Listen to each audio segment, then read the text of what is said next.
ახლა კი უშუალოდ იმ ტექნიკურ ნაწილზე ვისაუბრებ, თუ როგორ ხდებოდა გარდაცვლილი სხეულის მუმიფიცირებისათვის მომზადება. ვეცდები ეს ყველაფერი ნაკლებად შემაძრწუნებელი იყოს. მუმიფიცირება ჩვეულებრივ შემდეგნაირად ხდებოდა.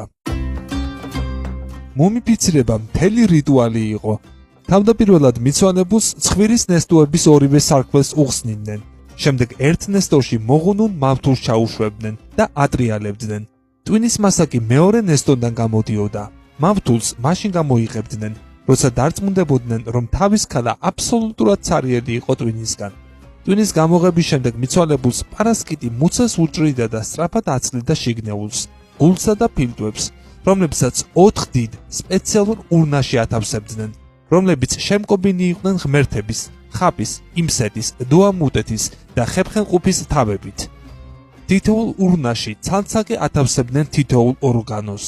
მარმარილოს მაგიდის გვერდით, რომელზეც მიცვალებული ესვენა, მანამ სანამ მუმიფიცირებისათვის მოამზადებდნენ, იყო დიდი, სოდით გაზავებული წყლით სავსე აუზი. ცხედრის გაწმენდის შემდეგ პარასკიტები მას ამ აუზში უშვებდნენ, სადაც მთელი 70 დღის მანძილზე უნდა დარჩენილიყო, რათა ცხედარი დამბალიყო და მასში არსებული ყველა ბაქტერია მოსპობილიყო.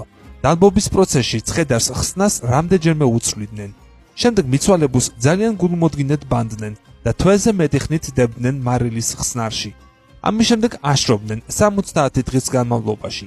მამაკაცებს თმებს მოკლედ აჭრიდნენ, ქალებს კი ისე უტოვებდნენ.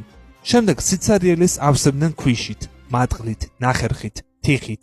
ამ ყველაფერს კი სხვადასხვა სურნელოვან ფისსა და ხავსს უმატებდნენ.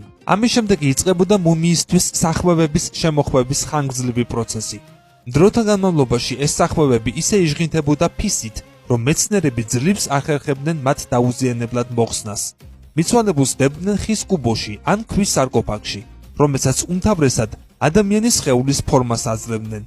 ჩვეულებრივ კეთდებოდა ერთმანეთში ჩასადგამი რამდენიმე ხის კუბო.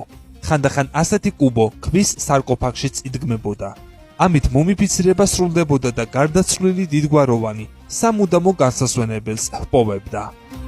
ბოლო წლებში ეგვიპტეში არაერთი დიდი არქეოლოგიური აღმოჩენა გაკეთდა, რაც კიდევ უფრო გააძლიერებს ამ ქვეყნის ტურიზმს და განავითარებს მას.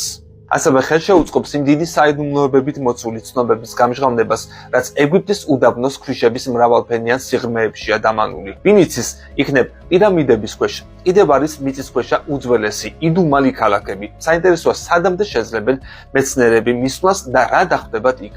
დარწმუნებული ვარ, რომ ეგვიპტე თავისი დიდებულებითა და საიდუმლოებებით არაერთხელ გაგვაოცებს.